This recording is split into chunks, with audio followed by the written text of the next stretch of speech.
Cloudcast Media.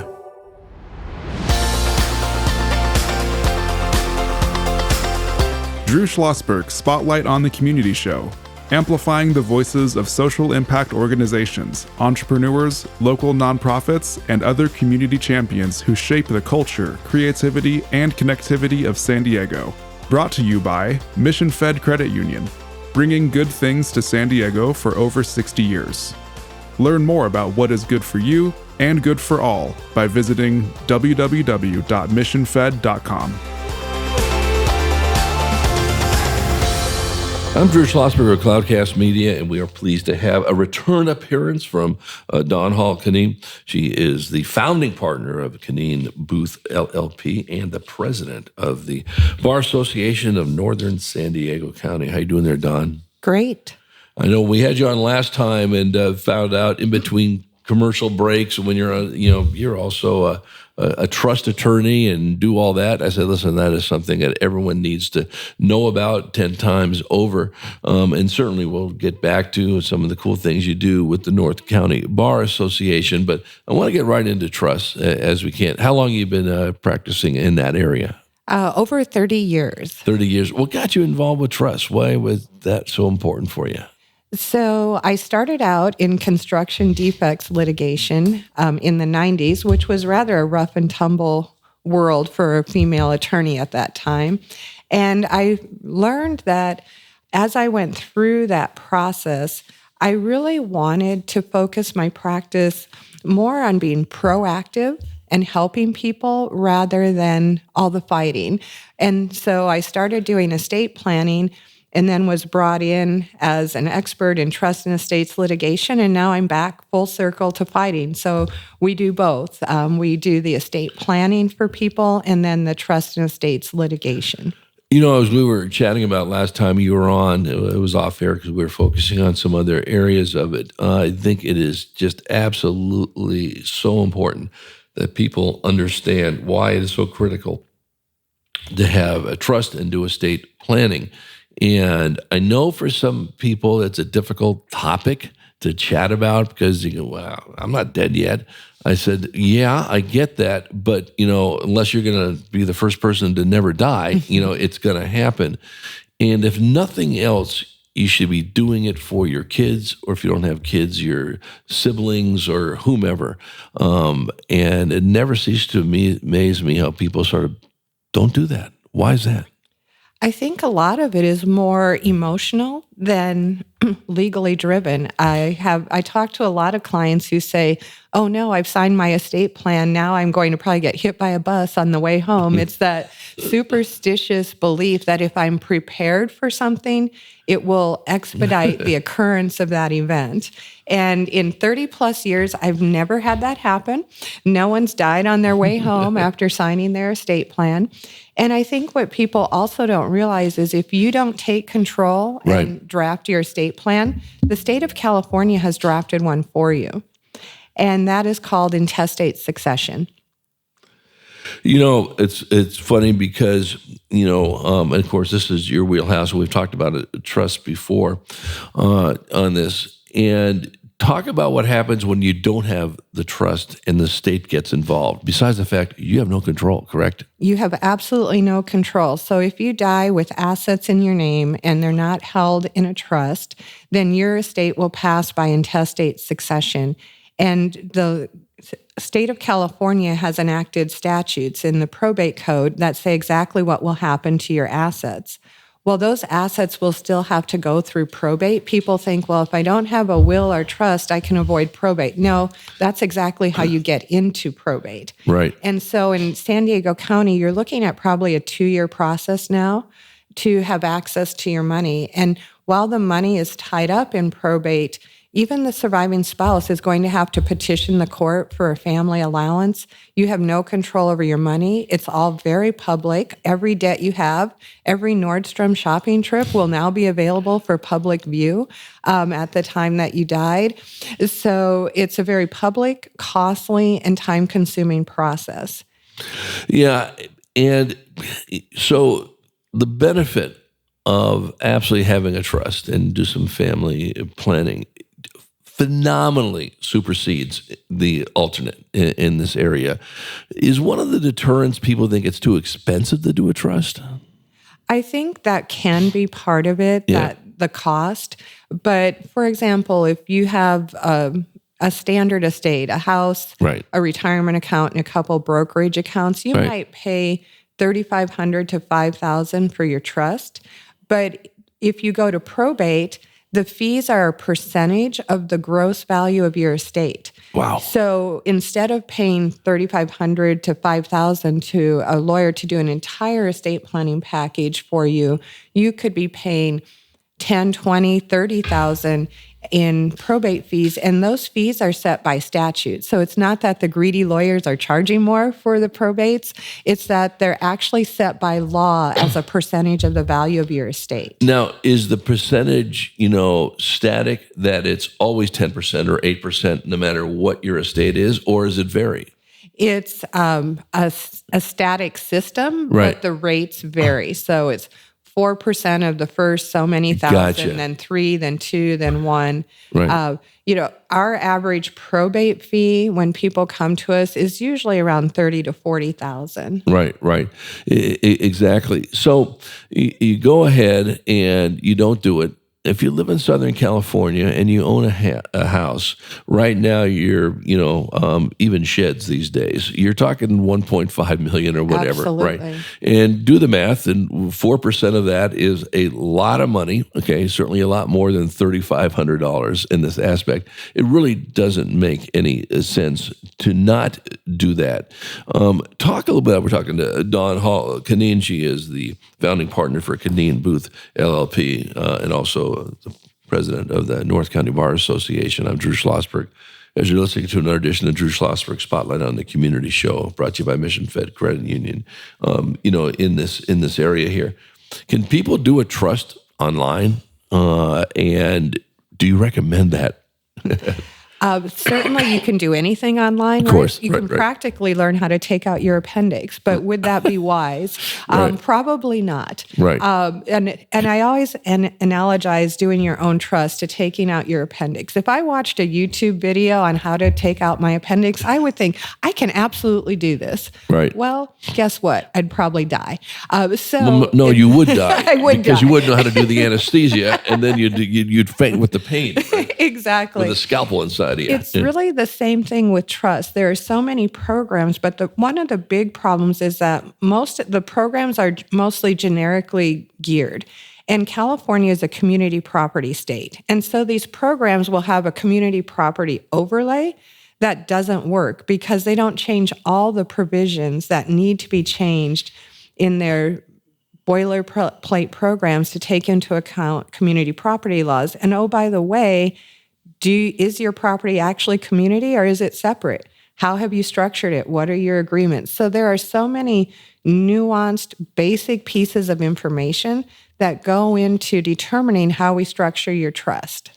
Yeah, we come back from a break. I want to talk more about the trust. We'll get to some of the other things too. I want to talk about the Corporate Transparency Act. I think that's very interesting. But I want to get back to the trust and, what recommendations you have for people. Do you offer, come in, it's free to listen to what it could be, or is there a charge to do that, and so forth? We all know the benefits of it are so great. And then we'll chat about some of the other key items that you'd like to get to today. How's that sound? Sounds great. We're going to be right back with the Dawn Hall Cunneen. She's the founding partner of Cunneen Booth LLP and the president of the Bar Association of Northern San Diego County. I'm Drew Schlosberg. You're listening to another edition of Drew Schlosberg Spotlight on the Community Show. We are the nation's longest running community podcast. We are now in our 18th year, brought to you by the great folk of Mission Fed Credit Union for 6 decades, doing great things in San Diego County. We will be right back. When you do your banking with Mission Fed, you get great rates on auto and home loans. That's good for you, but something good also happens for a lot of other people. We're not for profit, so we put money back into the community to help lots of great nonprofits to keep San Diego strong. So you're not just getting something good, you're doing something good. Come to Mission Fed. It's banking that's good for all. Brand amplification is the DNA of Cloudcast Media, and our code is the powerful blending of sound, voice, and storytelling to lift local brands and their communities. Whether it is our Brandcast, Schoolcast, or Causecast platforms, the unifying ethos is all about this community, the one you call home.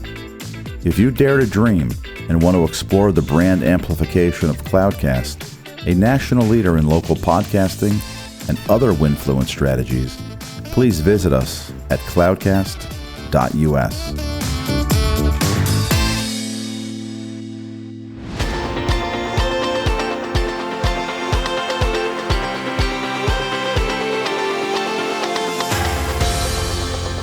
I'm Drew Schlosberg of Cloudcast Media. You're listening to another edition of Drew Schlosberg Spotlight on the Community Show. We are brought to you by Mission Fed Credit Union for more than 60 years, doing great things in San Diego County.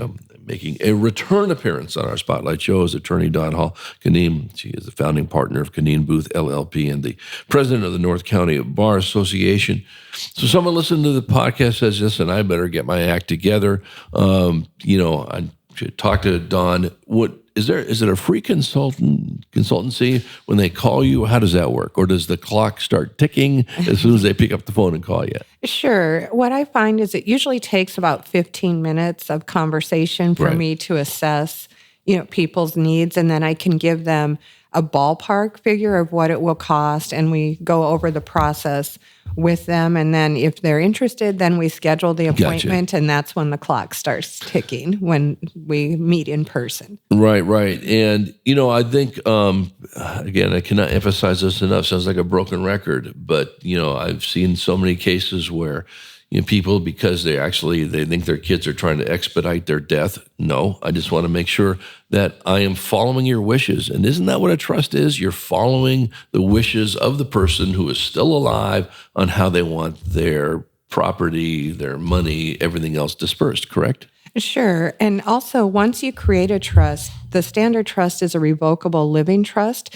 So while you're still alive, you have all the control. Your children don't have any control. That's no right. one else has control.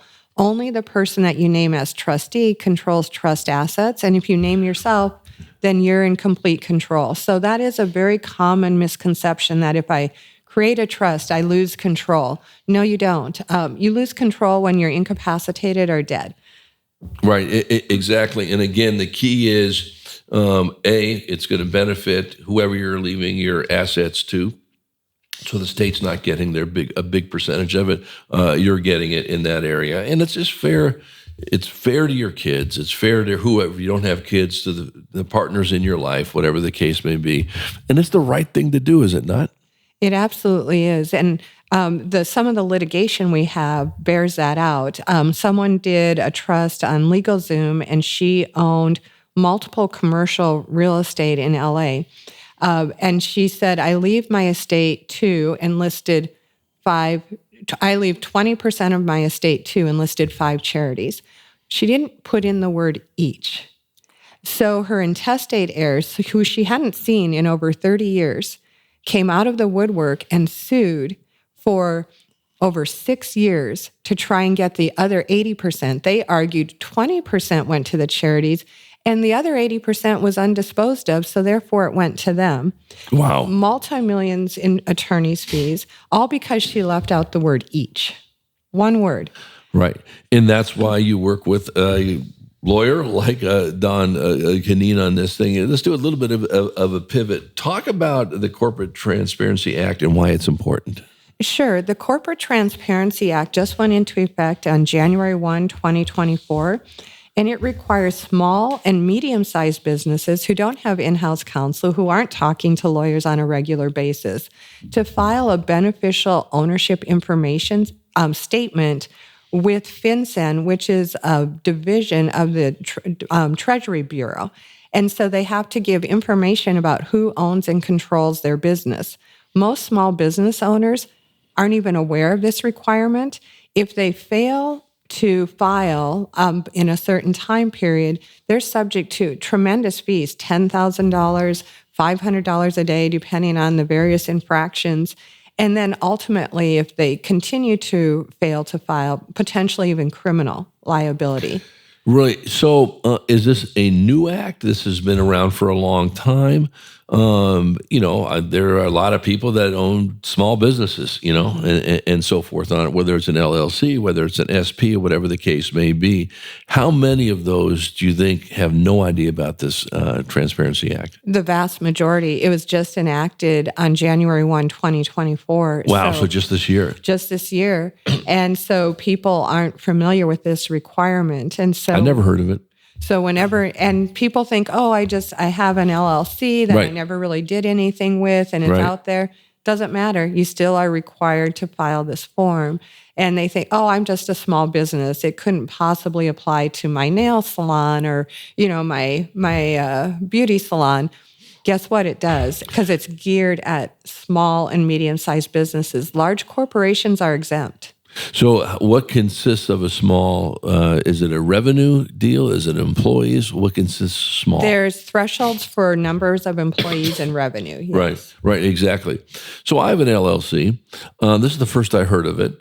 So in other words, I need to Google Corporate Transparency Act and fill out whatever they're asking for. Is that correct? Yes. If you Googled this, and this is actually something that you could take out your own appendix in this situation. You don't need a lawyer. If you Google Corporate Transparency Act, it will take you to the FinCEN website. Okay. And then there's a link there where you can fill out the form. And because it's just information about who you are and your driver's license number, it's something that you don't need a lawyer to do necessarily.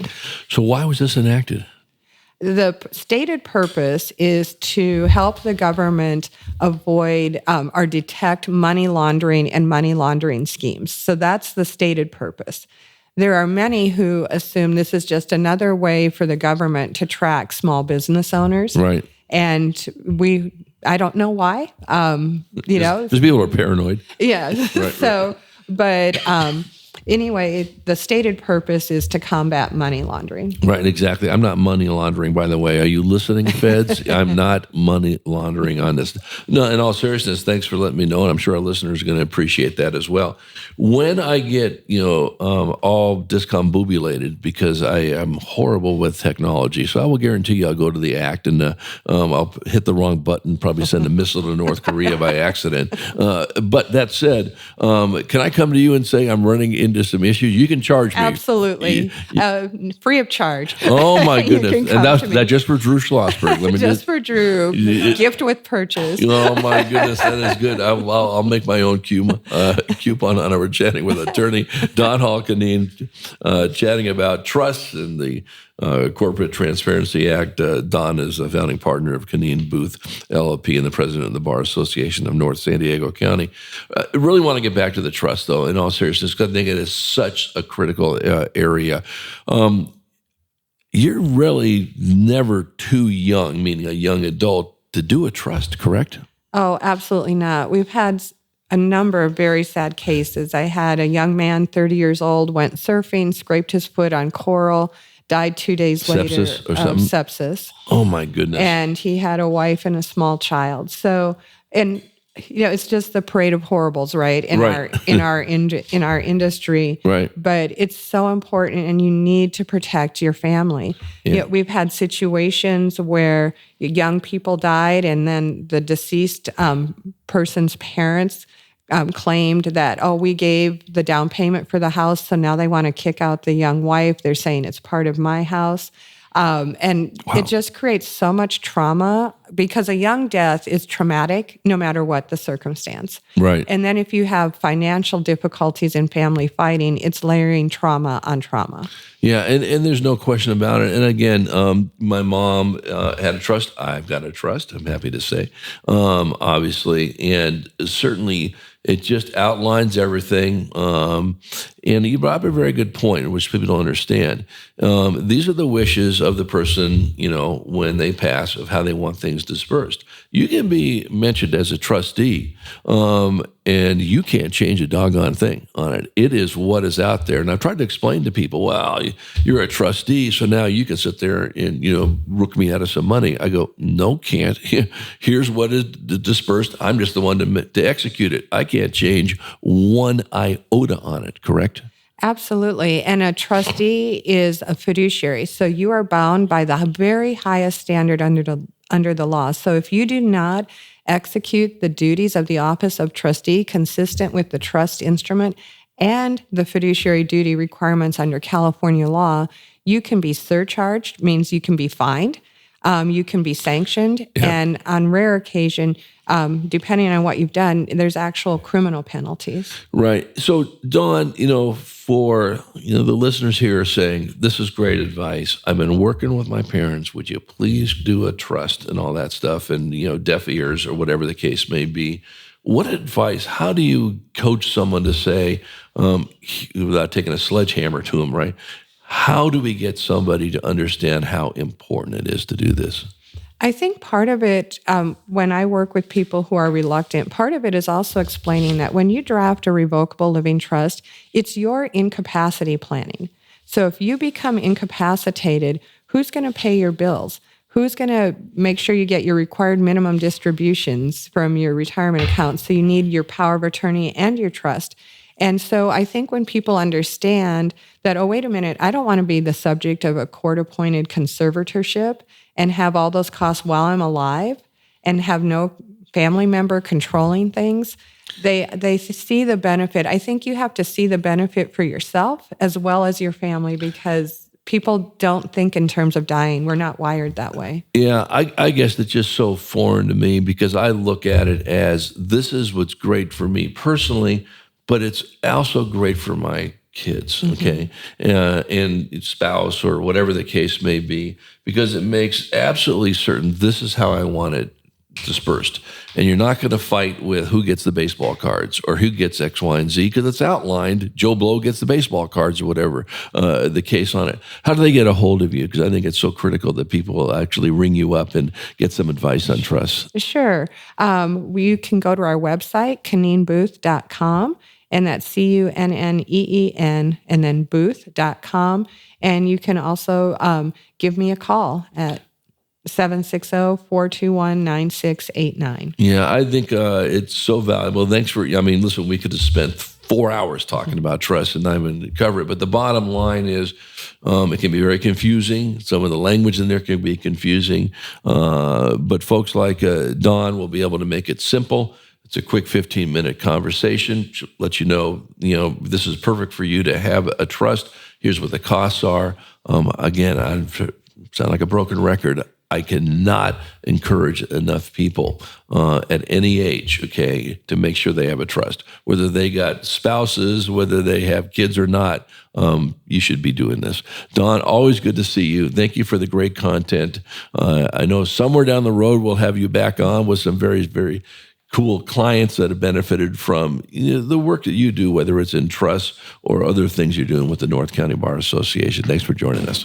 Thank you. You bet. We've been chatting with Dawn Hall Cunneen, founding partner for Cunneen Booth. I'm Drew Schlosberg. You've been listening to another edition of Drew Schlosberg Spotlight on the Community Show. We are the nation's longest running community podcast, now in our 18th year, brought to you by the good people of Mission Fed Credit Union for 6 decades, just doing great things in San Diego County. We hope you enjoyed the show. You've been listening to an episode of Drew Schlosberg's Spotlight on the Community Show, amplifying the voices of social impact organizations, entrepreneurs, local nonprofits, and other community champions who shape the culture, creativity, and connectivity of San Diego community. Brought to you by Mission Fed Credit Union, bringing good things to San Diego for over 60 years. Learn more about what is good for you and good for all by visiting www.missionfed.com.